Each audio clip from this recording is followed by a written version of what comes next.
السلام عليكم ورحمة الله وبركاته. إن الحمد لله نحمده ونستعينه ونستغفره ونعوذ بالله من شرور أنفسنا ومن سيئات أعمالنا. من يهده الله فلا مضل له ومن يضلل فلا هادي له. وأشهد أن لا إله إلا الله وحده لا شريك له وأشهد أن محمدا عبده ورسوله صلى الله تعالى عليه وعلى آله وصحبه وسلم تسليما كثيرا. أما بعد فقد قال الإمام البخاري رحمه الله تعالى: أبواب صلاة الخوف. باب صلاة الخوف. وقول الله تعالى: وإذا ضربتم في الأرض فليس عليكم جناح أن تقصروا من الصلاة إن خفتم أن يفتنكم الذين كفروا إن الكافرين كانوا لكم عدوا مبينا. وإذا كنت فيهم فأقمت لهم الصلاة فلتقم طائفة منهم معك وليأخذوا أسلحتهم فإذا سجدوا فليكونوا من ورائكم ولتأت طائفة أخرى لم يصلوا فليصلوا معك وليأخذوا حذرهم وأسلحتهم. ود الذين كفروا لو تغفلون عن أسلحتكم وأمتعتكم فيميلون عليكم ميلة واحدة. ولا جناح عليكم إن كان بكم أذى من مطر أو كنتم مرضى أن تضعوا أسلحتكم وخذوا حذركم إن الله أعد للكافرين عذابا مهينا. قال حدثنا أبو اليمان قال أخبرنا شعيب عن الزهري سألته هل صلى النبي صلى الله عليه وسلم يعني صلاة الخوف؟ قال أخبرني سالم أن عبد الله بن عمر رضي الله تعالى عنهما قال غزوت مع النبي صلى الله عليه وسلم قبل نجد فوازينا العدو فصاففناهم فقام رسول الله صلى الله عليه وسلم يصلي لنا فقامت طائفة معه وأقبلت طائفة على العدو فركع رسول الله صلى الله عليه وسلم بمن معه وسجد سجدتين ثم انصرفوا مكان الطائفة التي لم تصلي فجاءوا فركع رسول الله صلى الله عليه وسلم بهم ركعة وسجد سجدتين ثم سلم فقام كل واحد منهم فركع لنفسه ركعة وسجد سجدتين. সম্মানিত ভাতৃমণ্ডলী, আল্লাহ রাব্বুল আলামিনের প্রশংসা এবং প্রিয় নবী সাল্লাল্লাহু আলাইহি সাল্লামের উপর সালাত ও সালামের পর আমাদের ধারাবাহিক আলোচনা সহিহুল বুখারী থেকে পর্ব হচ্ছে সলাতুল খৌফ, ভয় ভীতির সলাত। এতে আমরা ইনশাআল্লাহ তাআলা দুটি পর্বে শেষ করব, যদিও একটু লম্বা সময় থাকলে 1.5 ঘন্টার ভিতরে এক পর্বে শেষ করা যেত। তাড়াহুড়া না করে ইনশাআল্লাহ তাআলা বিস্তারিত একটু আলোচনা করব। আজকে এক পর্ব হবে আর আগামী জুমাতে ইনশাআল্লাহ তাআলা আল্লাহ তৌফিক দিলে দ্বিতীয় পর্ব শেষ করব। আল্লাহ রাব্বুল তৌফিক দান করুন। আমাদের হায়াতে সময় সব কিছুতে আল্লাহ রাব্বুল আলামিন বরকত দান করুন। যারা দিন শিখছেন, যারা দিন শিখাচ্ছেন, তাদেরকে আল্লাহ রাব্বুল সব দিক থেকে সার্বিক কল্যাণ দান করুন। আমিন। সমস্ত অনিষ্ট থেকে, বালা মুসিবত থেকে আল্লাহ হেফাজতে রাখুন। তো বিষয়বস্তু হচ্ছে আবওয়াব সলাতুল খৌফ। ইমাম বুখারী রাহিমাহুল্লাহ বলছেন, পর্ব নম্বর হচ্ছে 12 ইমাম বুখারী রাহিমাহুল্লাহ, আর এই পর্বের প্রথম অধ্যায় বাবু সলাতুল খৌফ। এই অধ্যায় হচ্ছে ভয় ভীতির সলাত সম্পর্কে। ভয় ভীতির সলাত, ভয় ভীতির নামাজ মানে কি? ভয়ের সময়ের নামাজ। ভয় মানে যে কোনো ভয় নয়। ভয় তো বিভিন্ন রকমের আছে, তাই না? মানুষেরও ভয় আছে, কাফের বলে তো ভয় আছে, অনেক মুসলিম বলেও ভয় আছে, জানের ভয় আছে। হ্যাঁ, অনেক মুসলিম হয়তো আপনার জানের শত্রু, আপনার পরিবারের শত্রু। তারপরে হিংস্র পশু বলেও তো ভয় আছে, তাই না? সাপ বিচ্ছু বলেও তো ভয় আছে। জিন শয়তানের তো ভয় পায় অনেকে। মানুষের মধ্যে ভয় বিভিন্ন ক্ষেত্রে কাজ করে। তো সব ভয়কে শামিল নয়। এই ভয় বলতে আল খৌফ মিনাল কুফার, কাফের, হারবি, যাদের সাথে কোনো রকমের নিরাপত্তার কোনো চুক্তি নেই, যারা মুসলিম বা ইসলামের বিরুদ্ধে যুদ্ধের ঘোষণা করে রেখেছে, যাদেরকে হারবি কাফের বলা হয়। কাফেরদের কয়েকটা ক্যাটাগরি আছে। সময়ের স্বল্পতার জন্য আজকে সেই বিষয়গুলি তুলে ধরার কোনো প্রয়োজন নেই, আমার বিভিন্ন আলোচনাতে আছে। কাফের কয়েক ভাগে বিভক্ত, অমুসলিম সবগুলি একই স্তরের নয়, বিভিন্ন স্তরের আছে। তো সবচেয়ে নিকৃষ্ট কাফের সবচেয়ে নিকৃষ্ট কাফের হচ্ছে মুরতাদ, জন্মসূত্রে মুসলিম, আর তারপরে ইসলাম থেকে ফিরে গেছে, ইসলাম থেকে মুরতাদ হওয়া ঘোষণা করেছে যে আমি মুসলিম না, আমি নাস্তিক। শুধু নাস্তিক ফতোয়াবাজি করলে হবে না, কারণ অনেকেই যদি কোনো রকম বিরোধ থাকে দিল নাস্তিক বলে, হ্যাঁ তাগুত নাস্তিক না, এইভাবে নাস্তিক হয় না। যদি নিজেই বলে আমি নাস্তিক, আমি আল্লাহ পরকাল মানি না, নিকৃষ্ট কাফের, সবচেয়ে খারাপ কাফের। ইমান ভঙ্গকারী কোনো কিছু যদি পাওয়া যায়, মুসলিম এমন কিছু আছে আকীদায় আমল যাতে ইমান নষ্ট হয়ে যায়, তাহলে মুরতাদ, ইসলামকে বহিষ্কৃতের কথা। জন্মসূত্রে মুসলিম আর সাবালক হওয়ার পরে কোনো এক সময় বলল যে আমি ইসলাম মানি না বা ইসলামকে নষ্ট করল, সবচেয়ে নিকৃষ্ট কাফের। তার কোনো নিরাপত্তা নেই, তার দণ্ডবিধান হচ্ছে শরীয়তের মুরতাদের কি মৃত্যুদণ্ড, হ্যাঁ মৃত্যুদণ্ড। কিন্তু সেটা দেবে কে? জনগণ, গ্রামবাসী, মুফতি, আলেম, শেখ না, কেউ না, হারাম। একমাত্র মুসলিম সরকার দেবে, মুসলিম সরকারের ফরজ। আইনকে হাতে নেওয়া যাবে না। আর দ্বিতীয় নিকৃষ্ট কাফের হচ্ছে হারবি, যারা ইসলাম এবং মুসলিমদের বিরুদ্ধে যুদ্ধের ঘোষণা করে গেছে। ইসলাম এবং মুসলিমের বিরুদ্ধে অমুসলিম জাতি, তারা কোনো সময় জন্মসূত্রে মুসলিম না বা ইসলাম গ্রহণ করেনি, ইসলামের বাইরে শুরু থেকে আছে, আর তারা ইসলাম এবং মুসলিমদের বিরুদ্ধে যুদ্ধের ঘোষণা করে রেখেছে। যেমন মক্কার কাফের, মক্কার কাফের নবী সাল্লাল্লাহু আলাইহি ওয়াসাল্লামের আমলে তারা যুদ্ধের ঘোষণা করেছিল কিনা? হ্যাঁ, নবী সাল্লাল্লাহু আলাইহি ওয়াসাল্লামের বিরুদ্ধে। নবী সাল্লাল্লাহু আলাইহি ওয়াসাল্লামকে মারতে তারা মরিয়া ছিল কিনা? হ্যাঁ, নবী সাল্লাল্লাহু আলাইহি ওয়াসাল্লাম কি জীবিত অথবা মৃত অবস্থায় কেউ যদি ধরে এনে দিতে পারে তাহলে 100 উটের পুরস্কার ঘোষণা করেছিল কিনা? সাহাবায়ে কেরামদেরকে মক্কায়, যারা মক্কার সাহাবায়ে কেরাম রাদিয়াল্লাহু তাআলা তারা ছিলেন, তাদের সেখানে বসবাসকে অসম্ভব করে ফেলেছে, যার ফলে প্রথম হিজরত আবেসিনিয়া, তারপর দ্বিতীয় হিজরত মদিনা। হিজরত ফরজ ছিল, ইসলাম গ্রহণ করেছে ফরজ, যে মক্কা থেকে মদিনা হিজরত করে আসতে হবে। কী জন্য ফরজ? ইমান বাঁচানোর জন্য, জান বাঁচানোর জন্য, দুটোই, শুধু একটা নেই। কারণ ইমান বাঁচাতে হবে, জানও বাঁচাতে হবে, তাই না? ইমান বাঁচাতে হলে বেঁচে থাকতে হবে। তো এরা হচ্ছে হারবি কাফের। তো মক্কার লোকেরা কি ছিল? কাফেররা, কুরাইশ যারা ইসলাম গ্রহণ করেন তারা ছিল হারবি কাফের। এইরকমই আরব দেশে আশেপাশে যারা ইসলাম গ্রহণ করেন, নবী সাল্লাল্লাহু আলাইহি ওয়াসাল্লাম হিজরত করে আসলেন মদিনায়, তারা ইসলাম গ্রহণ করলো, বরং মদিনায় বিভিন্ন সময় আক্রমণ করলো। নবী সাল্লাল্লাহু আলাইহি ওয়াসাল্লামের বিরুদ্ধে, সাহাবায়ে কেরামদের বিরুদ্ধে, ইসলামের বিরুদ্ধে যুদ্ধের ঘোষণা যারা করেছিল, যারা বদর হতো মক্কার কাফেরদের নেতৃত্বে ছিল, তারপরে খন্দকের যুদ্ধে সমস্ত আরব কাফের গোত্রগুলি এসেছিল, এরা সব হারবি, যুদ্ধের ঘোষণা করে গেছে। হারবি কাফের যেহেতু যুদ্ধের ঘোষণা করেছে, কিন্তু যাদের সাথে নিরাপত্তার চুক্তি আছে, আজকাল আন্তর্জাতিক চুক্তি নেই, আন্তর্জাতিক চুক্তি আছে যে তারা শান্তিতে থাকবে, আমাদেরকে শান্তিতে থাকতে দেবে, তারা শান্তিতে থাকবে, আপন দেশে হোক অথবা মুসলিম দেশে এসে হোক, আর আমরাও শান্তিতে থাকবো তাদের অনিষ্ট থেকে।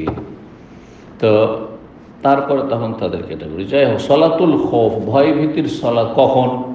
যখন যারা কাফের ইসলাম এবং মুসলিমদের বিরুদ্ধে যুদ্ধের ঘোষণা করে রেখেছে, সেই সময় যেহেতু নিরাপত্তা নেই, যে কোনো সময় আক্রমণ হতে পারে।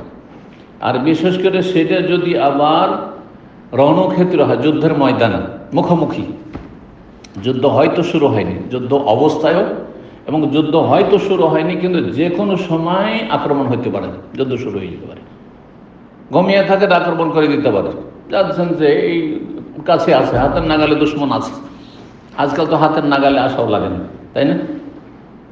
সারা পৃথিবী যে কোনো জায়গায় থেকে আক্রমণ করতে পারে, পৃথিবী এত উন্নতি করেছে। তো যে কোনো সময় আক্রমণ হতে পারে, ঘুমালেও আক্রমণ হতে পারে, সলাত অবস্থায় থাকলেও আক্রমণ হতে পারে, যে কোনো সময় আক্রমণ হতে পারে। সুতরাং এইরকম পরিস্থিতি আল্লাহ না করে হয়, কখন আকাঙ্ক্ষা করতে নেই। নবী সাল্লাল্লাহু আলাইহি ওয়াসাল্লাম নিষেধ করেছেন কাফের সাথে শুধু মারামারি হোক, হ্যাঁ, এটা লা তাতামান্নাউ লিকাল আদু, শত্রুর সাথে মুখোমুখি হবে আর যখন তখন লড়াই হবে শুরু হোক, এই আকাঙ্ক্ষা করিও না। ওয়াসালুল্লাহ আল আফিয়া, আল্লাহর কাছে নিরাপত্তা চাও দিন দুনিয়ার বালা মুসিবত থেকে এবং দুশ্মনের অনিষ্ট থেকে আল্লাহ আফিয়াত, নিরাপত্তা দান করে, সার্বিক নিরাপত্তা। কিন্তু ফায়দা লাকিতুমুহুম ফাসবুতু, যদি এমন হয় যে উপায় নেই, এখন মুখোমুখি হইতেই হবে আর লড়াই করতেই হবে, লড়াই না করলে মরে যেতে হবে, মরে যেতে হবে, তাহলে কাপুরুষের মতো মরবে না। ফাসবুতু, তখন অটল থাকো, পিছপা হবে না, অবিচল থাকো, এগিয়ে চলো। যেমন নবী সাল্লাল্লাহু আলাইহি ওয়াসাল্লাম কোনো যদি পিছপা হয়েছেন, হ্যাঁ না, হুনাইনের যুদ্ধ না, সমস্ত সাহাবায়ে কেরাম প্রায় ছত্রভঙ্গ হয়েছে, তারপরেও এগিয়ে যাচ্ছেন। এটা হচ্ছে শরীয়তের বিধান। তখন পিছিয়ে যাওয়া হারাম, কাবিরা গুনাহ, বড় কাবিরা গুনহার, ধ্বংসাত্মক গুনহার একটি হচ্ছে ওয়াতাওয়ালি ইয়াউমাজ যাহফ, যুদ্ধের ময়দান থেকে, হ্যাঁ, যেখানে ইসলামের জয় পরাজয়ের বিষয় রয়েছে, সেখান থেকে কাফেরকে পিঠ দেখে কাপুরের মতো পলায়ন করা না, তখন শহীদ হয়ে যান। মারো তো গাজী আর মেরে তো শহীদ, মেরে যদি ফিরে আসতে পারেন তো গাজী যোদ্ধা, আর যদি মারা যান তো শহীদ ইনশাআল্লাহ। তো যুদ্ধের ময়দানে যুদ্ধ শুরু হয়ে গেছে, হয়নি, আশঙ্কা রয়েছে যে কোনো সময় আক্রমণ হইতে পারে, হানা দিতে পারে, সুতরাং সব সময় সজাগ থাকতে হবে, সচেতন থাকতে হবে, সশস্ত্র থাকতে হবে। এই অবস্থায় সলাতুল খৌফের বিধান রয়েছে শরীয়তে। এক সময় ইসলামের প্রথম দিকে মদিনা আসার পরও বেশ কয়েক বছর এই সলাতুল খৌফের বিধান ছিল না। এই জন্য খন্দকের যুদ্ধের সময় সলাতের খৌফ, ভয় ভীতির সলাতের কোনো বিধান নাজেল হয়নি তখন পর্যন্ত। আসরে সলাত পড়তে পারছেন না সাহাবায়ে কেরাম, হাদিস আসবে আজকে না, সামনে দ্বিতীয় পর্বে আসবে। সলাত পড়তে পারছেন না, এত চেষ্টা করছেন যে কোনো রকম করে এই 4 রাকাত সলাত পড়া যায়, যেহেতু সেটি মদিনার ভিতরে না, এমন যে সফরের দূরত্ব আছে যে কসর চলবে, পড়তে পারছেন না।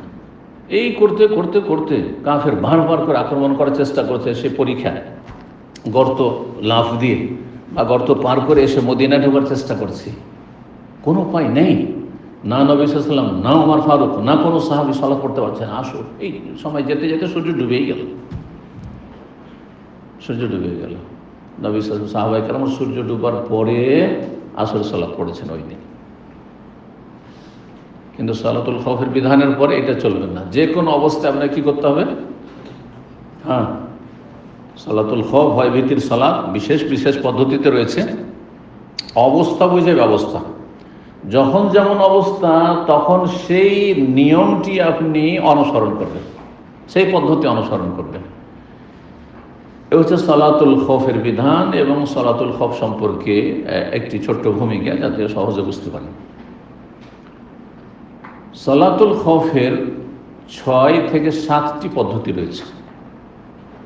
কেবলার দিকে যদি দুশ্মন থাকে তাহলে পদ্ধতি, ডানে বামে বা পিছনে থাকে তো অন্য পদ্ধতি, তারপরে কেবলার দিকে অথবা ডানে বামে থাকলেও কয়েকটি পদ্ধতি। এসব মিলিয়ে নবী সাল্লাল্লাহু আলাইহি ওয়াসাল্লামের সহিহ হাদিসে যতগুলি তরিকা বর্ণনা এসেছে, কিছু এসেছে সহিহ বুখারী মুসলিমে আর সুনানে আবু দাউদ, নাসাই, এগুলো মিলে এই 6 থেকে 7 রকম পদ্ধতি রয়েছে। যখন যে রকমের অবস্থা, যখন যে রকমের পরিস্থিতি, যখন যেদিকে দুশ্মন রয়েছে আর দুশ্মনদের আক্রমণের ঝুঁকিটা কী ধরনের রয়েছে, এসব সামনে রেখে এই পদ্ধতিগুলি আপনি অনুসরণ করবেন। তবে যে কোনো এক পদ্ধতিতে যদি সালাতুল খৌফ কেউ আদায় করে তো সেটা শুদ্ধ জায়েজ। এই মর্মে ইমাম ইবনুল কাইয়িম রাহিমাহুল্লাহ জাদুল মাদে বিস্তারিত আলোচনা করেছেন। সংক্ষিপ্ত জাদুল মাদের মধ্যে দার্স হচ্ছে, ওতে সংক্ষিপ্ত একটা দার্স এটা আলোচনা করেছে, কিন্তু বিস্তারিত আলোচনা মূল জাদুল মাদে রয়েছে। ইমাম আহমদ রাহিমাহুল্লাহ এই সমস্ত হাদিসগুলি নিয়ে এসে বলেছেন যে সালাতুল খৌফ সম্পর্কে 6 থেকে 7টি পদ্ধতি বর্ণিত হয়েছে সহিহ হাদিসে। সেগুলির যে কোনো কুল্লুহা জায়েজা, সবগুলি জায়েজ। যে কোনো একটি অবলম্বন করে আপনি যদি সালাতুল খৌফ আদায় করেন সেটা জায়েজ। সালাতুল খৌফের বিধান কোরআনে কারীমের আয়াত দ্বারাও প্রমাণিত, ভয়ভীতির সালাত, আর অনেকগুলি হাদিস দ্বারাও প্রমাণিত। এর দলিল কোরআনে কারিমে রয়েছে আর সহিহ হাদিসে রয়েছে। সূরা নিসার আয়াত নম্বর 101 থেকে শুরু করে 102, এতে রয়েছে প্রথম কসরের সালাতের কথা, আর তারপরে দুশ্মন বলে, কাফের দুশ্মন বলে যদি ভয় ভীতি থাকে তাহলে সেই সালাতের কথা রয়েছে। চলেন ওই আয়াত এখানে নিয়ে এসছেন ইমাম বুখারী রাহিমাহুল্লাহ, আমরা সেই আয়াতের সংক্ষিপ্ত তাফসীর করি। যেহেতু বিস্তারিত তাফসীর আমাদের 30 পারা কোরআন আছে, সেজন্য এত বিস্তারিত তাফসীর করবো না, শুধু তরজমা অনুবাদের সাথে, যাতে আমরা কমপক্ষে বুঝতে পারি যে আয়াতে আল্লাহ কি বলছেন। বলছেন ইমাম বুখারী রাহিমাহুল্লাহ, বাবু সালাতুল খৌফ, এই অধ্যায় হচ্ছে ভয় ভীতির সালাত সম্পর্কে, ওয়া কাউলিল্লাহি তাআলা, মহান আল্লাহর বাণীর তাফসীর সম্পর্কে। কাউলিল্লাহি তাআলা মানে ওয়া তাফসীরে কাউলিল্লাহি তাআলা, মহান আল্লাহর বাণীর তাফসীর সম্পর্কে। আল্লাহ কি বলছেন? ওয়াইদা যারাবতুম ফিল আরদে, যখন তোমরা পৃথিবীতে ভ্রমণ করবে। যারাবা ইয়াদরিবুর কয়টি অর্থ কেউ বলতে পারেন? এটাকে কিন্তু আমি কয়েকবার বলেছি বিভিন্ন হাদিসের আলোচনা যখন এসেছে। দারাবা ইয়াদরিবুর কয়টি অর্থ জানা নেই? বলে গেছে, হ্যাঁ, 2টি। চলেন একটু এগিয়েছে। কয়টি মানেই তো 2টি হবে কমপক্ষে, মানে একটা নয় তাহলে তো ঠিক আছে। হ্যাঁ, সর্বনিম্ন কয়টি হচ্ছে? 2টি, মানে এক হলে তো আর জিজ্ঞাসাই করতাম না। আর কেউ? কিন্তু যে 2টি বলবে, 2টা বলুন তবে তাহলে। দারাবা ইয়াদরিবুর প্রসিদ্ধ অর্থ কি? দারাবা মানে মারা, ইয়াদরিবু হ্যাঁ ইউদারব মানে মাইল। দারাবা ইয়াদরিবু মারা, একটা অর্থ হয়ে গেল। জি, এটা জানছেন আজকাল প্রচলিত ভাষায় কেউ যদি আপনাকে মারে আর যদি অভিযোগ করতে কি হতেন, হ্যাঁ অমুক আমাকে মেরেছে, হ্যাঁ। আর হ্যাঁ, এই যে ভ্রমণ, এখানে তর্জমা করেছি কি, ওয়াইদা যারাবতু ফিল আরদে, যখন তোমরা পৃথিবীতে ভ্রমণ করবে, সফর করবে। যারাবা মানে সাফারা, সফর করা, ভ্রমণ করবে, বিচরণ করবে। 2টি হয়ে গেল। আর কোরআনে রয়েছে দক্ষিণ, আবার ভ্রমণ একই অর্থ। হ্যাঁ, দারাবাল্লাহু মাসালান কারিয়া, জি, ওয়াযরিবুল্লাহুল আমসাল, কোরআনে অনেক আয়াত রয়েছে। দারাবাল্লাহু মাসালান, আল্লাহ দৃষ্টান্ত কি করছেন? বর্ণনা করছেন। দারাবা ইয়াদরিবু মানে বর্ণনা করা। জি, দারাবা ইয়াদরিবু মানে কি? বর্ণনা করা, দৃষ্টান্ত, উপমা, উদাহরণ পেশ করা। তো ওয়াইদা যারাবতুম ফিল আরদ, আল্লাহ বলছেন যখন তোমার পৃথিবীতে ভ্রমণ করবে, সফর করে, ফালাইসা আলাইকুম জুনাহ, তোমাদের কোনো গুনাহ হবে না। জুনাহ মানে গুনাহ, ইসম, গুনাহ হবে না। আন তাকসুরু মিনাস সালাতে, যদি তোমরা সালাতে কসর করো, সালাতকে সংক্ষিপ্ত করো। কসর মানে খাটো করে দাও, কসর মানে সংক্ষিপ্ত করে দেওয়া। আর কসরটা কিন্তু বুঝেন না, বুঝেন না? নামাজে কসর, কসরের নামাজ বুঝছেন না? বুঝছেন না কি ওইটা? সংক্ষিপ্ত, কেমন সংক্ষিপ্ত? ইচ্ছা মতো কি? একজন 4 রাকাত বিশিষ্ট সালাতকে 2 পড়া। যদি কেউ সফরে থাকে তো সফরের বিধান হচ্ছে 4 রাকাত, শুধু সফরের বিধান। সফর ছাড়া অসুস্থ অবস্থায় চলবে না, বৃষ্টির অবস্থায় চলবে না, হ্যাঁ, দুশ্মনের ভয় ভীতির সময় চলবে না, হ্যাঁ, কখনো চলবে না। বাড়িতে থাকলে চলবে না, মুকিম অবস্থায় চলবে না। কথা কিসে চলবে? সফরে থাকলে। শুধুমাত্র সফরের বিধান হচ্ছে কিরকম বিধান? ফরজ বিধান না সুন্নাত বিধান? কেউ কেউ বলেছেন যে কসর করা ওয়াজিব, মানে হানাফি মাযহাবে কসর করা ওয়াজিব, যার ফলে আমাদের দেশের মানুষরা খুব বেশি পেরেশানিতে থাকে। কোনো জায়গায় গেল আর সফরের দূরত্বে পৌঁছিলাম কি পৌঁছিলাম না, নামাজ হইল কি হইল না, কসর করব না বা পুরা করব, এই পেরেশানিতে থাকে। এই পেরেশানি হবেই না, কারণ অধিকাংশ আইম্মা ইকরাম, ওলামা ইকরামদের মতে, শাফি মাযহাবে, মালিকি মাযহাবে, হাম্বলি মাযহাবে, আহলে হাদিস, মুহাদ্দিসিন, সালাফ, সমস্ত ওলামাদের কাছে কসর করা হচ্ছে উত্তম সুন্নাত, উত্তম, করলে ভালো। আল্লাহ ছাড় দিয়েছেন, ছাড়টা নিয়ে নিন। যেমন কেউ দাওয়াত দিয়েছেন, দাওয়াত কবুল করা ওয়াজিব, ওয়াজিব না। একমাত্র ওলিমার দাওয়াত কবুল করা ওয়াজিব, ওলামারা বলেছেন। বিয়ের যদি ওলিমা উপলক্ষে, তাও মেয়ে পক্ষের না, হ্যাঁ, মেয়ে পক্ষ দাওয়াত দিয়েছে না, ওটা ওলিমাই না। সুতরাং ওই দাওয়াত কবুল করা ওয়াজিব না, জায়েজ কোনো রকম হয়তো। তাও যদি সেটা পরিস্থিতির চাপে, সমাজের চাপে দেয়, তো ওইরকম দাওয়াতে যাবেন না, যে না আপনার এ বোঝা, এ কুসংস্কার উঠান, আপনার জুলুম হচ্ছে। যাই হোক, এমনি দাওয়াত, আজকে রাতে সব আপনাদের দাওয়াত দিচ্ছে। হ্যাঁ, যেমন খাবার আছে, খাওয়া দাওয়া করে যাবেন, এটাই দাওয়াত।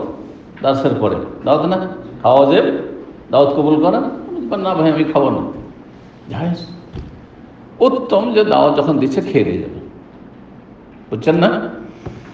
ঠিক তেমনি নবী সাল্লাল্লাহু আলাইহি ওয়াসাল্লাম বলেছেন যে আল্লাহ যখন কসর করেছেন, এটি আল্লাহর পক্ষ থেকে সাদাকা, সাদাকাতুন তাসাদ্দাকা আল্লাহু আলাইকুম, আল্লাহ তোমাদের উপর এটা দান খায়রাত করেছেন, সাদকা করেছেন। ফাকবালু সাদাকাতাহু, আল্লাহর সাদকাকে কি করো, কবুল করো। আপনাদের মধ্যে ধরেন আল্লাহ না করে এরকম লোক থাকে যে কাজকর্ম কিছুই নেই, কাজকর্ম নেই, পকেটে পয়সা নেই, কিচ্ছু নেই, সাদকা নেওয়া যায় কিনা?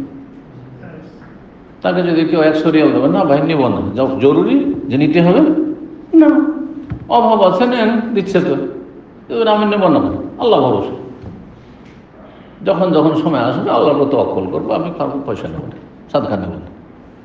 নাজায়েজ কাজ করলো, ঠিক তেমনই কেউ যদি কসম না করে কোনো নাজায়েজ কাজ করলো, পয়েন্টটা বুঝে নেন। কারণ যেহেতু আমাদের দেশের সিংহভাগ মানুষ হানাফি, ওদের মজহাবে এটিকে ওয়াজিব, যার ফলে ওরা খুব পেরেশানিতে থাকে।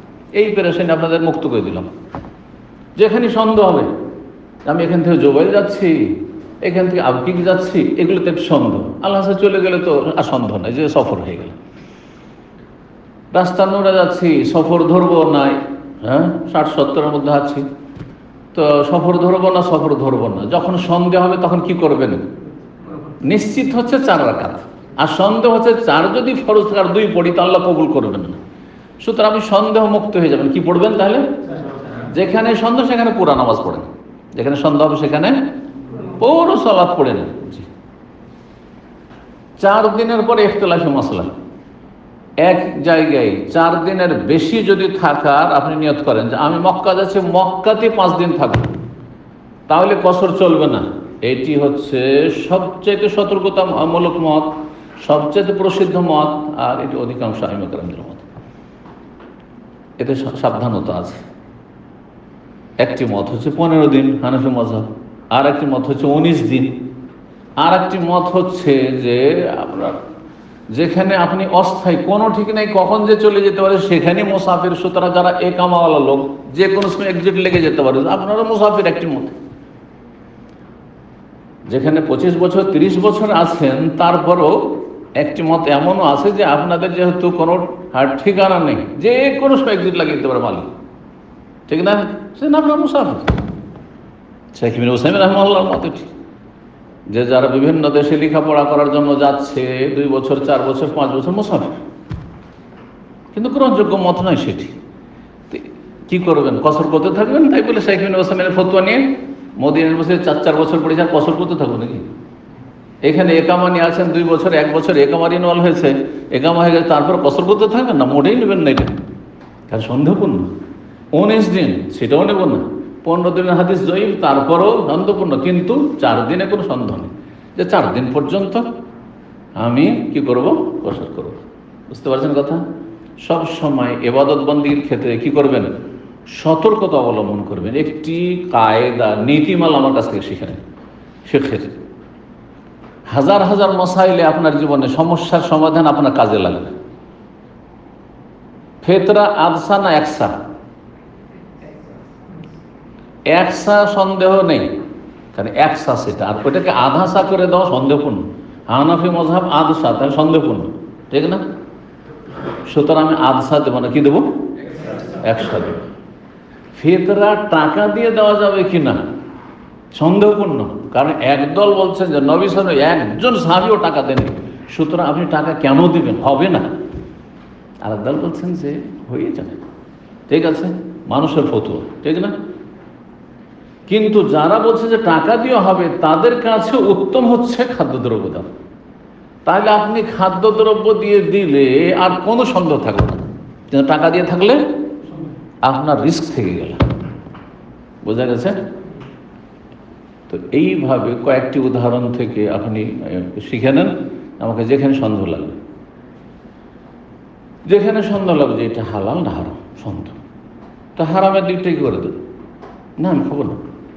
ফ্লাইটে যাচ্ছেন, অমুসলিম দেশের ফ্লাইট, আর তারপরে বলছে যে না এটা হালাল হালাল হালাল, অনেক জায়গায় কিন্তু বলে, হ্যাঁ সার্টিফিকেটও দেখায়। আমি বিশ্বাস করি না।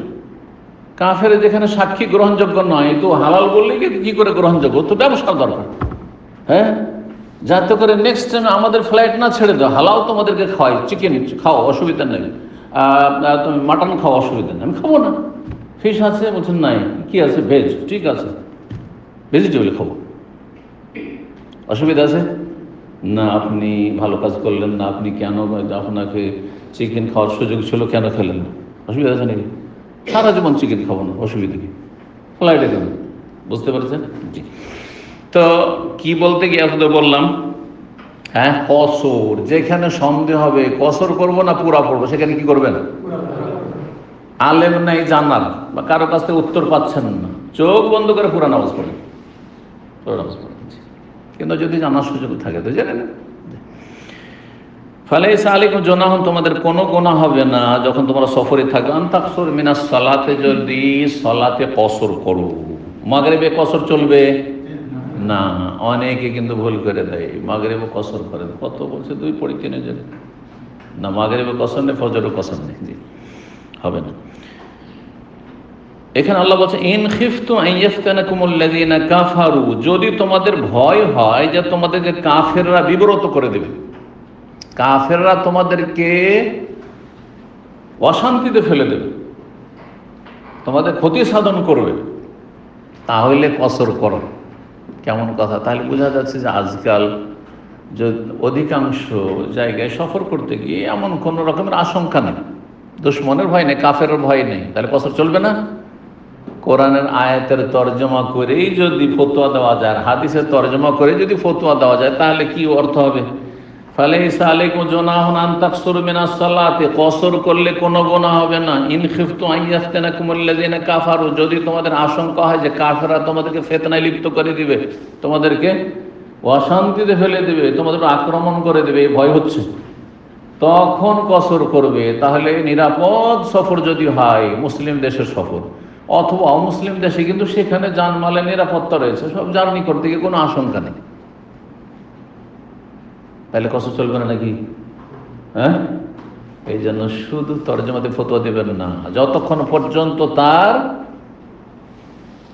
প্রেক্ষাপট না জানবেন, ব্যাকগ্রাউন্ডটা কি, কোন সময় আয়াত নাযিল হয়েছে, এখানে সেই সময়ের বাস্তবতা তুলে ধরা হয়েছে, মাসলার কথা তুলে ধরা হয়নি। মাসলা আপন জায়গায় ঠিক আছে, সফর মানুষের 2 রকম, নিরাপদ সফর আর ভয় ভীতিপূর্ণ সফর, ঝুঁকিপূর্ণ সফর। দুশ্মনের ভয় আছে এমনও সফর হতে পারে, আবার দুশ্মনের ভয় নাও থাকতে পারে, এরকমও সফর হতে পারে। সর্ব অবস্থায় কি চলবে? সফর হলে কসর চলবে। কিন্তু আল্লাহ কেন বললেন যদি কাফেরের ভয় থাকে তাহলে কসর করবে? এটা মাসলা বলা না, এটা কি এসছে? বাস্তবতা তুলে ধরা হয়েছে। তখনকার প্রেক্ষাপটটা, যখন আয়াত নাযিল হলো তখন কি অবস্থা ছিল? তখন আরব দেশে কোনো মুসলিম যদি মদিনা থেকে এদিক ওদিক সফর করে, নিরাপদ ছিল? মোটেই নিরাপদ ছিল। বাস্তবতা তুলে ধরা হয়েছে, জন্য বললাম। সাহাবায়ে কেরামরা এই প্রশ্ন উত্তোলন করেছেন যে এখন তার কোনো ভয় নেই, মক্কা বিজয় হয়ে গেছে, আর আরব দেশ থেকে কাফের মুশরিক সব নিশ্চিহ্ন হয়ে নির্মূল হয়ে গেছে, সুতরাং কসর চলবে কিনা? বলুন, সাহাবায়ে কেরামদের এই ক্ষেত্রে ইজমা, কসর চলবে। হ্যাঁ জি, নবী সাল্লাল্লাহু আলাইহি ওয়াসাল্লাম সেই শিক্ষা দিয়েছেন। ইন্নাল কাফিরিনা কানু লাকুম আদুওয়ান মুবিনা, কারণ কাফেররা তোমাদের প্রকাশ্য শত্রু, কাফের অবিশ্বাসী তোমাদের প্রকাশ্য শত্রু। কাফের কখনো আপনার মিত্র হতে পারে না, যে কোনো স্তরে কাফের। দেখেন নাস্তিক মুসলিম সমাজের যেসব মুনাফিক, ওরা কিন্তু অন্য ধর্মের বিরুদ্ধে বলে না, যা কিছুই বলে ইসলামের বিরুদ্ধে বলে, প্রকাশ্য শত্রু। জিন শয়তানের আর মানুষ শয়তানের, শুধু মুমিন মুসলিমের আর ইসলামের আল্লাহর দিনের শত্রু, তারা অন্য কোনো ধর্মের শত্রু না।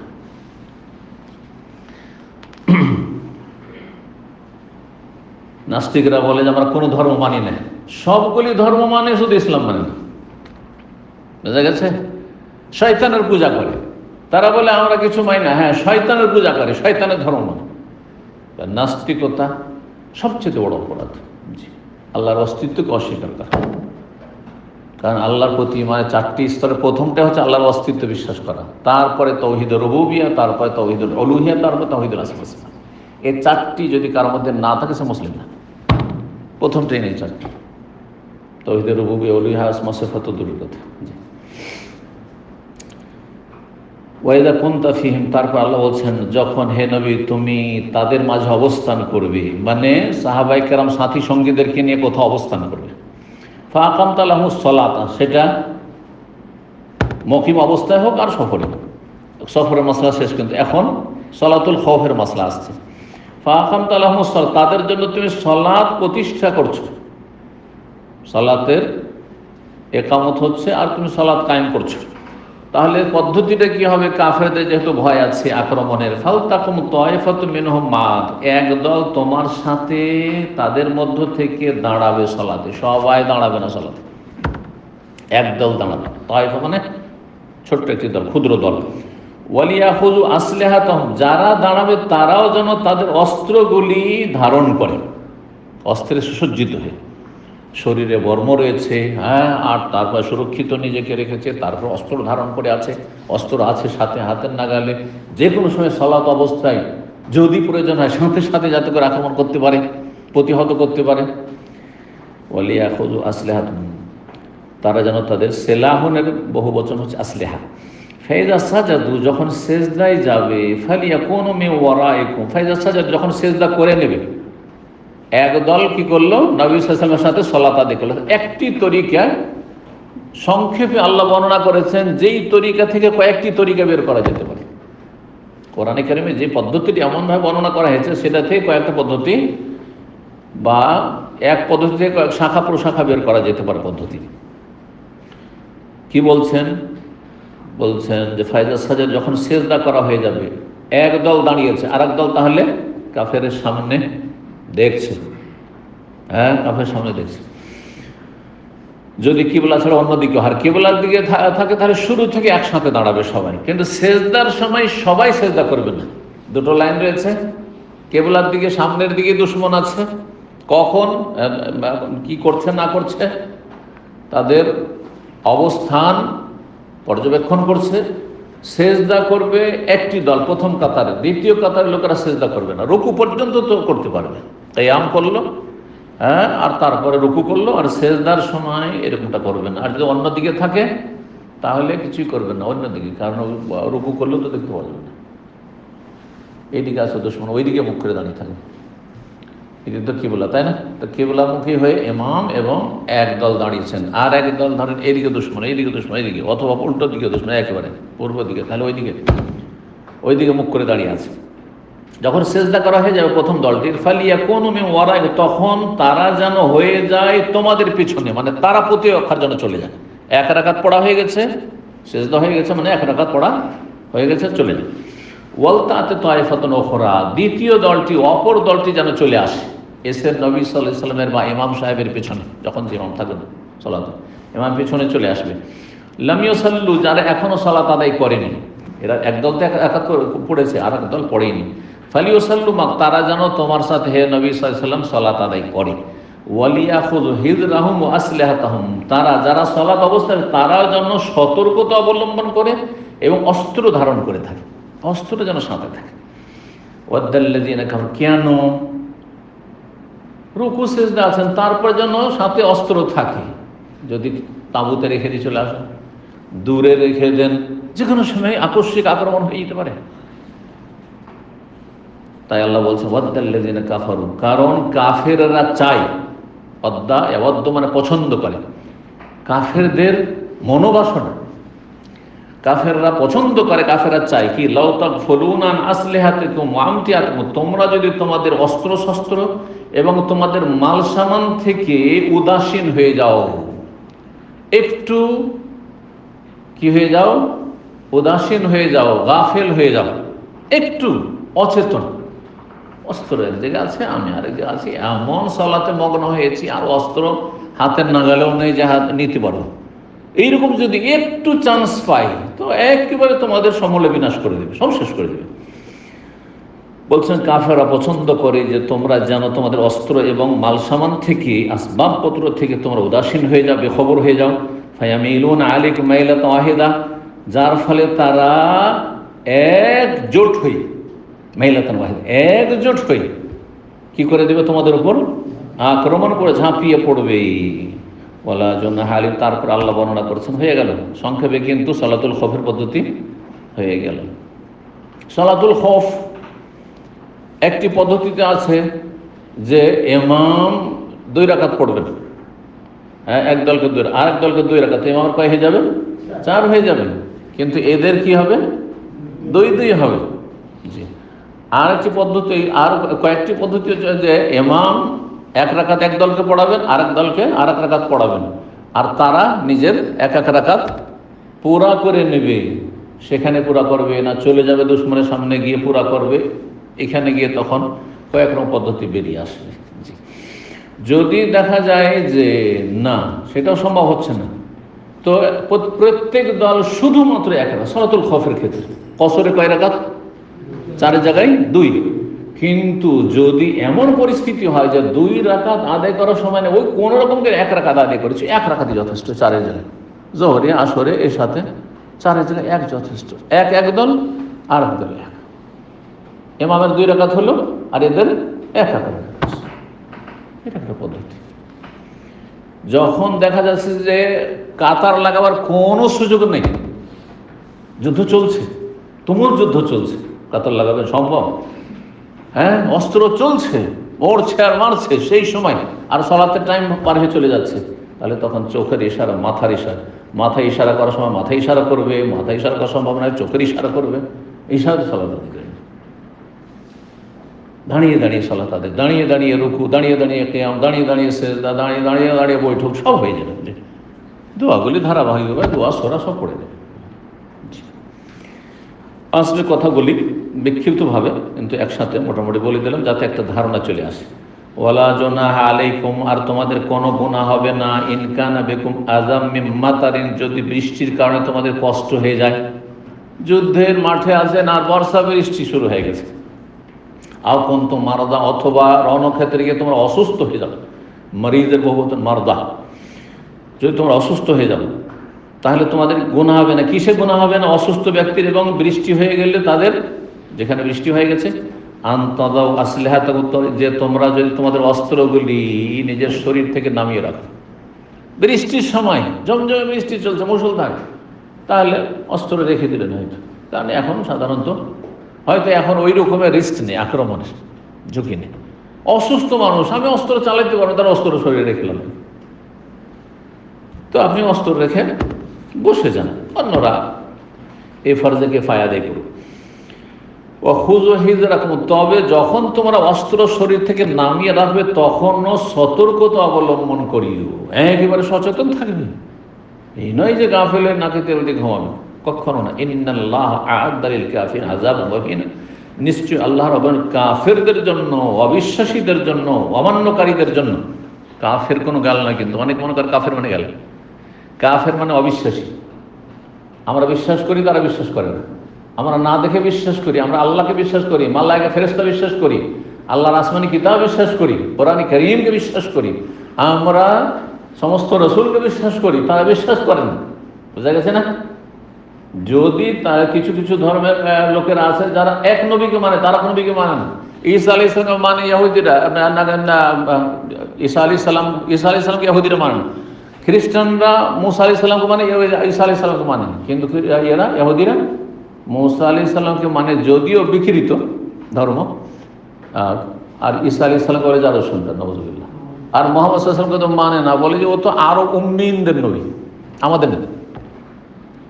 উম্মি যারা নিরক্ষর তাদের জন্য, আরবদের জন্য এসছে শুধু। হ্যাঁ, তো একজন নবী রসুলকে অস্বীকার করলে কাফের হয়ে যায়। এমনকি মুসলিমের সন্তান যদি বলে আমি মুসাকে মানি না, কাফের, মুরতাদ। ঈসা আলাইহিস সালাম মানি না, কাফের। দেখেন ইসলামের সৌন্দর্য দেখেন, লা নুফাররিকু বাইনা আহাদিন মির রাসূলি, আল্লাহ রসুলগণের মাঝে কোনো তারতম্য করে পার্থক্য করে না। যেমন মানি মুহাম্মদ সাল্লাল্লাহু আলাইহি ওয়াসাল্লামকে, তেমন মানি ইব্রাহিম আলাইহিস সালাম, তেমন মানি নূহ আলাইহিস সালাম, তেমন মানি মুসা, ঈসা, ইসহাক, আইয়ুব, ইউসুফ, সমস্ত নবী রাসূলকে, ইয়াহইয়া, যাকারিয়া, সমস্ত আম্বিয়া রাসূলকে মানি। যাদের নাম জানি 25 জন নাম ধরে মানি, আর যাদের নাম জানি না আরো নবী রাসূল এসেছেন জানি না, যদি নবী হয় তার মানি। তো যারা মানে তারা হচ্ছে মুসলিম, মুমিন, বিশ্বাসী, আত্মসমর্পণকারী। তাদের নাম হচ্ছে মুমিন মানে বিশ্বাসী, আর মুসলিম মানে সারেন্ডার করে, আত্মসমর্পণ, আল্লাহর বিধানের সামনে শির নত করে মেনে নিলেন, সেই জন্য আপনার নাম মুসলিম, মুমিন। আর কাফের কোনো গাল নাই। কাফের মানে অবিশ্বাসী, কাফের মানে অমান্যকারী, হ্যাঁ, অস্বীকারী। জি, কাফেরদের জন্য আল্লাহ প্রস্তুত করে রেখেছেন আযাব মহিনা, লাঞ্ছনা কর শাস্তি। এমন শাস্তি আল্লাহ জাহান্নামে তৈরি করেছেন, কবরের আযাব তৈরি করে রেখেছেন, যাতে তারা লাঞ্ছিত, অপদস্থ হবে, তাদের সাহায্যকারী কেউ থাকবে না। কিন্তু সেটা দুনিয়াতে যদি বুঝতে পারতো, তাহলে একটিও কেউ কাফের থাকতো না, আর একটিও অসৎ থাকতো না। আল্লাহ রাব্বুল পরীক্ষাই তাহলে আর হইতো না। পরীক্ষা কি হতো? কেউ স্বেচ্ছায় বিশ্বাস করলো, কে নিরুপায় হয়ে, উপায় নাস্তিক, সেজন্য বিশ্বাস করলো, তাই না? এই জন্য আল্লাহ বাধ্য করেননি, দেখিয়ে দেননি। কবর আযাব যদি একবারে দেখিয়ে দেয়, তো সারা বিশ্বের যত মুসলিম আছে কোনো বেনামাজি থাকবে? দৌড় দিবে সব মসজিদে, তাই না? তাহলে তো পরীক্ষা হলো না, ফেল। কিসে পরীক্ষা হইল? ভালো মন্দ সমান। যে মেহনত করলো সেও পাস, আর যে মেহনত করলো না, হ্যাঁ, পাপিষ্ঠ, সেও পাস। আল্লাহ তা চাননি। দেখা যাচ্ছে লিয়ামিজ আল্লাহুল খাবিস মিনাত তাইয়্যিব, কে খাবিস নোংরা পাপিষ্ঠ, আর কে তাইয়্যিব পাক পবিত্র, আল্লাহ পার্থক্য করে দিতে চান, স্পষ্ট করে দিতে চান। জি, আল্লাহর পর যেন তার পরীক্ষায় পাশ করার তৌফিক দান করেন। আয়াতের আলোচনাতে বেশ লম্বা আলোচনা হয়ে গেল, প্রায় 40 মিনিট চলে গেছে। 942 নম্বর হাদিস বর্ণনা করেছেন ইমাম যুহরি রাহিমাহুল্লাহ, প্রখ্যাত তাবেঈ। তিনি বলছেন, বরং তার ছাত্র শুআইব বলছেন, সাআলতুহু, আমি ইমাম যুহরিকে জিজ্ঞেস করলাম, হাল সাল্লান নবী সাল্লাল্লাহু আলাইহি ওয়াসাল্লাম সালাতুল খাউফ, নবী সাল্লাল্লাহু আলাইহি ওয়াসাল্লাম কি ভয় ভীতির সালাত পড়েছেন? তাবেঈকে জিজ্ঞেস করছেন তার ছাত্র, তাবেঈ, কি যে নবী সাল্লাল্লাহু আলাইহি ওয়াসাল্লাম তার জীবদ্দশায় দুশমনের ভয় ভীতির সালাত কি পড়েছেন? ইয়ানি মানে অর্থাৎ সালাতুল খাউফ। কালা, তখন জোহরি তাবেঈ তো নবী সাল্লাল্লাহু আলাইহি ওয়াসাল্লামকে দেখেননি, না দেখেছেন? তাবেঈ কাকে বলে? যে কোনো একজন বা একাধিক সাহাবীর সাথে সাক্ষাৎ করেছেন ইমানের অবস্থায়। তো তিনি বলছেন যে আখবারানি সালেমন, আমাকে সালেম জানিয়েছেন। সালেম ও তাবেঈ, জোহরি তাবেঈ, হ্যাঁ, মধ্যম শ্রেণীর তাবেঈ। তাবেঈদের 3টে স্তর রয়েছে, ছোট, আর মাঝারি, আর সিনিয়র।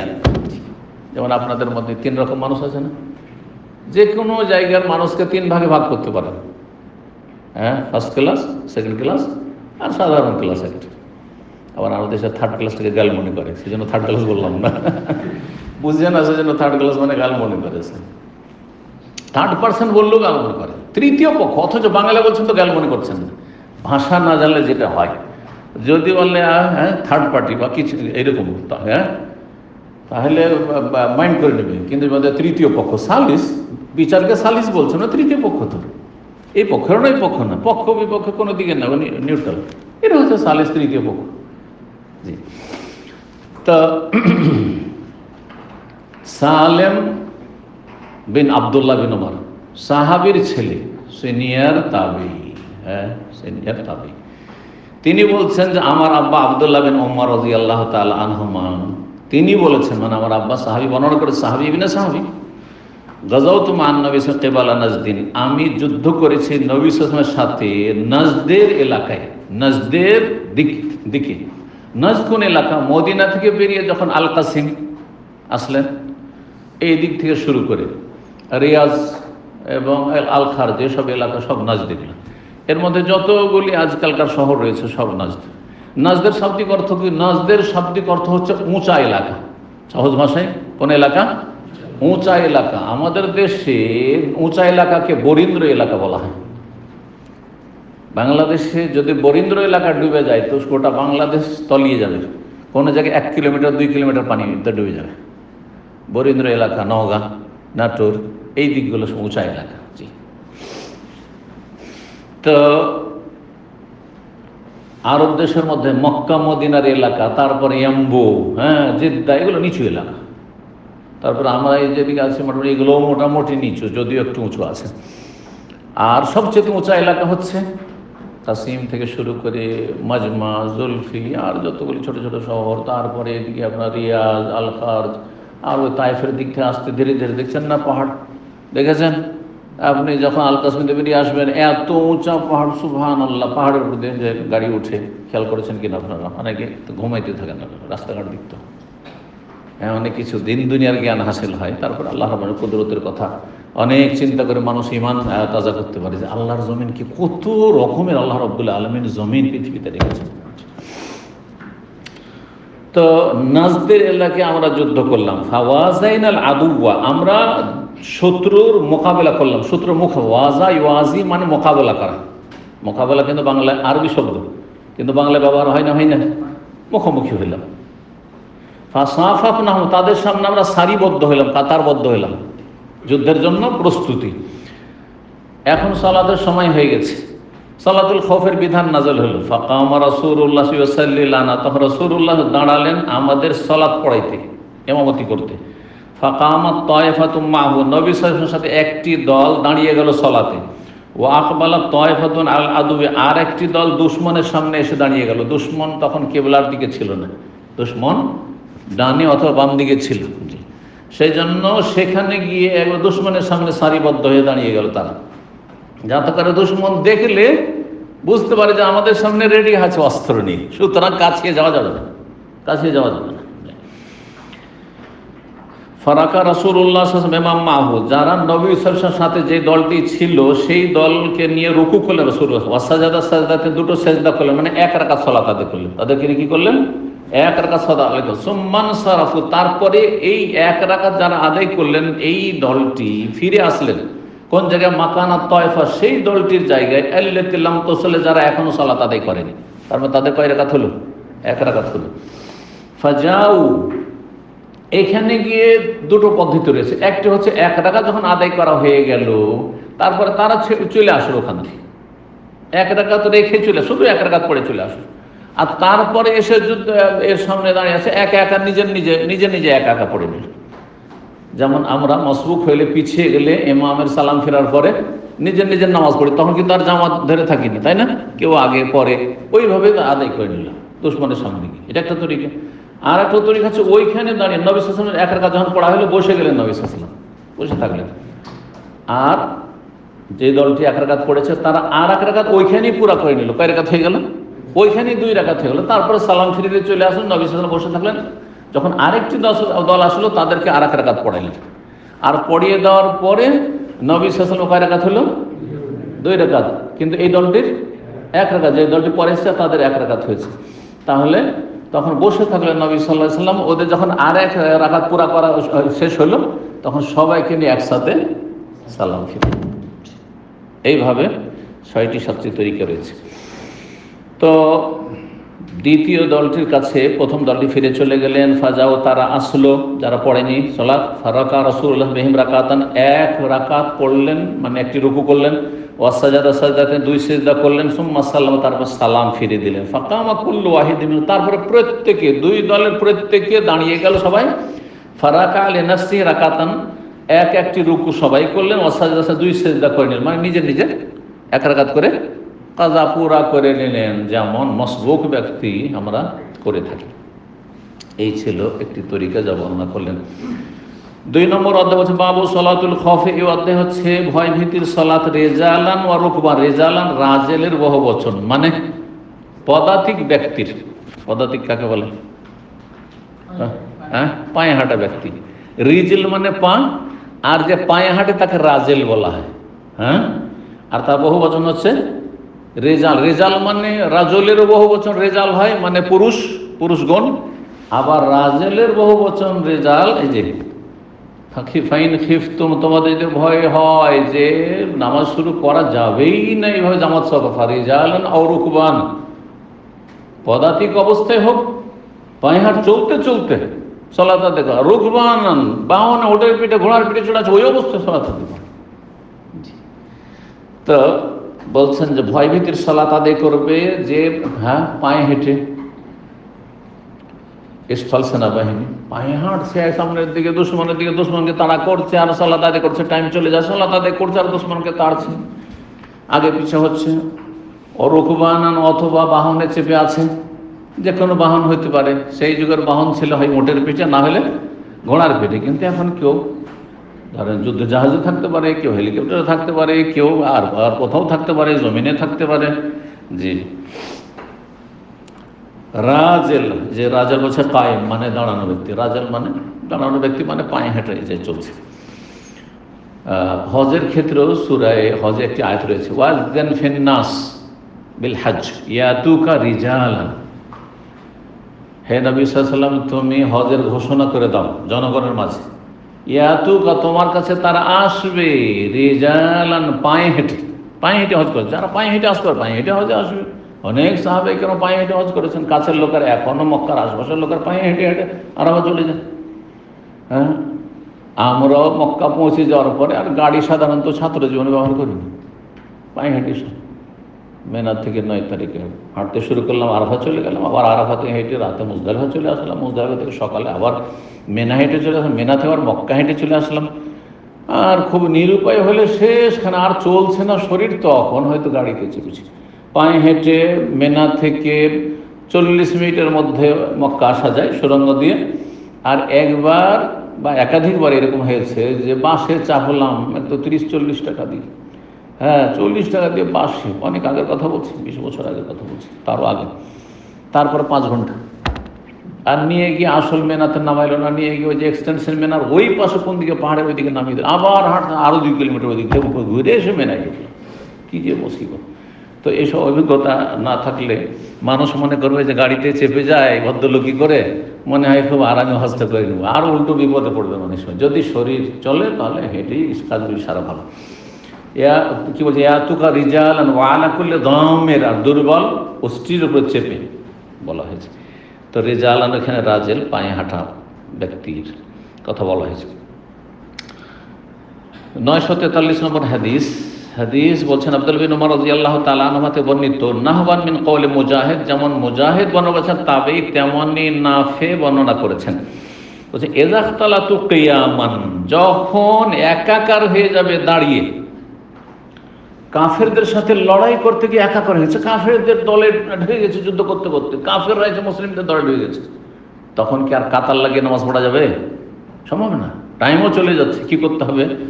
বলছে ওয়াইন কানু আকসার মিন যালিকা ওয়া যাদা ইবনে উমর আন নাস, ওয়াইন কানু আকসার মিন যালিকা, যদি ওর চাইতে বেশি হোক না কেন, লোক অনেক অনেক, কিন্তু তারপরেও যেহেতু কাফের আর মুসলিম সব যুদ্ধের সময় যুদ্ধ চলছে আর একাকার হয়ে গেছে, এক দল আরেক দলের সাথে মিশে গেছে আর লড়াই চলতে, ফালিউসাল্লু কিয়ামান ওয়া রুকবানান, যে দাঁড়িয়ে পারছে দাঁড়িয়ে নামাজ পড়ে নিক, আর যে বাহনের ওপর আছে বাহনের পিঠেই নামাজ পড়ে নিক। যে অবস্থা আছে সেই অবস্থায় সলাত, আর টাইম পার করা যাবে না। এখান থেকে বোঝা যাচ্ছে সলাতের টাইমের কত গুরুত্ব, সলাতের ওয়াক্তের গুরুত্বটি আপনাকে বুঝতে হবে। এই নয় আজকালকার অনেক মুসল্লি আমাদের ভাইরা আছেন যারা ফজর পড়েন, কিন্তু ডিউটি যারা আগখানে সকাল 8টায় আগে নামাজটা পড়লে উজু করে তারপরে ডিউটি। অনেকে ডিউটি দিয়ে পড়েন, অনেকে জোহরের সাথে ফজর পড়েন, জোহরের সাথে পড়েন। অনেকে যখন ঘুম ভাঙলো, কোনোদিন 6টায় ভাঙলো তো 6টায়, 5টায় ভাঙলো 5টায়, কোনোদিন সূর্য ওঠার আগে, কোনো বেশিরভাগ সূর্য ওঠার পরে, নামাজ হবে না, নামাজ হবে না। টাইম মতো সলাত আদায় না করলে নামাজ হবে না। ভালো করে শুনুন, অনিচ্ছাকৃত, অনিচ্ছাকৃত মানে প্রতিদিন হবে নাকি? অনিচ্ছাকৃত মানে মাসে 20 দিন আপনার মিস হচ্ছে, এরকম হবে নাকি? মাসে 1-2 দিন হইতে পারে। হ্যাঁ, আল্লাহ নেক বান্দাদেরও হইতে পারে। এত ঘুমছে বেশি জাগতে পারেন, অ্যালার্ম যে কখন বন্ধ করেছেন মনেই নেই যে কখন বন্ধ করেছেন, হইতে পারে না? ভালো মানুষও হইতে পারে, কোনো এটা ইমানে ত্রুটি নয়। আল্লাহ অন্তর দেখছেন যে আমার অন্তরটা কতটা চাই। জি, আল্লাহ যেন সালাতের হেফাজতকারী হিসেবে আল্লাহ কবুল করেন। তো এই ছিল হাদিস। আর তারপরে আরেকটি অধ্যায় আমরা সেই 3 নম্বর অধ্যায় বাবুন, এ অধ্যায় হচ্ছে ইয়াহরুসু বাদুন বাদান ফি সলাতিল খাউফ, ভয় ভীতির সলাতে এক দল বা একজন আর একজনের পাহারা দেবে। আপনি শুধু নিজের নাফসি নাফসি করবেন না যে আমি নিজে জান বাঁচাতে পারলেই হলো দুশমন থেকে, আপনি আশেপাশের লোকদেরও খেয়াল রাখবেন। হতে পারে আপনার উপর আক্রমণ হচ্ছে না, কিন্তু আরেকজনের উপর আক্রমণ হতে পারে। আর পলাতক অবস্থা যদি শুরু হয়ে যায় তাহলে আর টিকা যাবে না। কিন্তু রণক্ষেত্রটি এমন, সেনাবাহিনীরা জানে, জি, যারা এই ময়দানের লোক তারা জানে, আর আমরা কোরআন হাদিস পড়ে কিছু জানি। এই জন্য এত বড় কাবিরা গুনাহ, যুদ্ধের ময়দান থেকে একজন পালে এত বড় কেন কাবিরা গুনাহ? এই জন্য আপনার একজনের পালানোর কারণে কি হয়ে যাবে, এমন ভীতি সঞ্চার হয়ে যায় মানুষের অন্তরে যে আর বাঁচবো না, পালা। হ্যাঁ, একজন পালা, সবাই পালা, সব পালিয়ে যাবে। জিতে যাওয়া ময়দান কাফেরদের দখলে চলে যাবে, দুশমনের দলে চলে যাবে, দখলে চলে যাবে। যার ফলে এত বড় অপরাধী একজন আরেকজনের যেন পাহারা দেয় সালাতুল খৌফের অবস্থায়, সে একদল আরেক দলের হোক অথবা একজন আরেকজন, সবার জন্য খেয়াল রাখে। 944 নম্বর হাদিস মনে ইমাম জোহরি ওবায়দুল্লাহ বিন আব্দুল্লাহ বিন উতবা তাবেঈ, উতবা বিন মাসউদ, আব্দুল্লাহ বিন মাসউদের ভাই উতবা, তার বংশোদ্ভূত ওবায়দুল্লাহ বিন আব্দুল্লাহ প্রখ্যাত তাবেঈ এবং বড় ইমাম ছিলেন তাবেঈনদের জামানা। ইবনে আব্বাস রাদিয়াল্লাহু তাআলা আনহু বর্ণনা করছেন, বলছেন কামান নবী সাল্লাল্লাহু আলাইহি ওয়াসাল্লাম দাঁড়ালেন সালাতে, ফাকামান নাসু মাহু, লোকেরাও সাহাবায়ে কেরামগণও দাঁড়ালেন নবী সাল্লাল্লাহু আলাইহি ওয়াসাল্লাম। ফাকাব্বারা, নবী সাল্লাল্লাহু আলাইহি ওয়াসাল্লাম তাকবীরে তাহরিমা বললেন, ওয়াকাব্বারু মাহু, সাহাবায়ে কেরাম তাকবীরে তাহরিমা তার সাথে বললেন। ওয়ারাকা, রুকু করলেন নবী সাল্লাল্লাহু আলাইহি ওয়াসাল্লাম। ওয়ারাকা নাসু মিনহুম, একদল রুকু করলেন। এখানে পদ্ধতি আলাদা।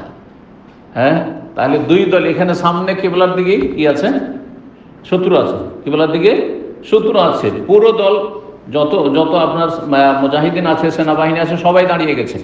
রুকু পর্যন্ত একসাথে সবাই রুকু করলো, রুকু না কিয়াম পর্যন্ত। তারপরে এই তরিকাতে রয়েছে, রুকু করলেন নবী যখন, তখন রাকা নাসুম মিনহুম, একদল রুকু করলেন। ওয়া সাজাদা, সুম্মা সাজাদা, নবী সিজদা করলেন, তার সাথে ওই একটি দল সিজদা করলেন। সুম্মা কামাল সানিয়াতে, দ্বিতীয় রাকাতের জন্য দাঁড়ালেন। ফাকামাল্লাযিনা সাজাদু মাহু, নবী সাল্লাল্লাহু আলাইহি যারা সেজদা করেছিলেন তারা দাঁড়িয়ে গেলেন, মানে চলে গেলেন সেখান থেকে। হারাসু ইখওয়ানহুম, তাদের ভাইদের পাহারা দিতে লাগলেন। যারা প্রথম কি করেছেন, কিয়াম করে নিয়েছেন আর রুকু সেজদা করে নিয়েছেন, তারা দ্বিতীয় রাকাতের বেলা পাহারা দিতে লাগলেন। এরা তখন বাকি নামাজটা পড়তে লাগলেন, কিন্তু দাঁড়িয়েছেন একসাথে, তাকবীরে তাহরিমা একসাথে আর সূরা কিরাত একসাথে। কারণ কিবলার দিকেই কি রয়েছে, দুশমন। কিবলার দিকে যদি দুশমন থাকে তো ইমামেরও নজরে রয়েছে, প্রথম কাতারের লোকেরও নজর রয়েছে, দ্বিতীয় কাতারের লোকের নজর রয়েছে। সেই জন্য এই পদ্ধতিটা সেখানে অবলম্বন করা উত্তম। একসাথেই তাকবীরে তাহরিমা সকলে করবেন। ও আতাতে তায়ফাতুল উখরা, আর দ্বিতীয় দলটি আসলো, ফারাকাও, তারা রুকু করলেন। ওয়াসাজাদু মা, যারা রুকু করেনি, শুধু সূরা কিরাত পড়ে দাঁড়িয়েছিল, তারা রুকু করলেন, প্রথম কাতারে চলে এসে এরা পিছিয়ে সরে গেলেন আর সেজদা করলেন। ওয়ান নাসু কুল্লুহুম ফি সালাত, সকলেই কিন্তু সালাত অবস্থায় ছিলেন, শুরু থেকে তাকবীরে তাহরিমা সকলে একসাথে শুরু করেছেন। ওয়ালাকিন ইয়াহরুসু বাযুহুম বাযান, তবে একটি দল আর একটি দলের পাহারাদারি করছিল, এইভাবে পদ্ধতি আলাদা হয়ে গেলেন আগেরটি থেকে। এটিও আর একটি পদ্ধতি।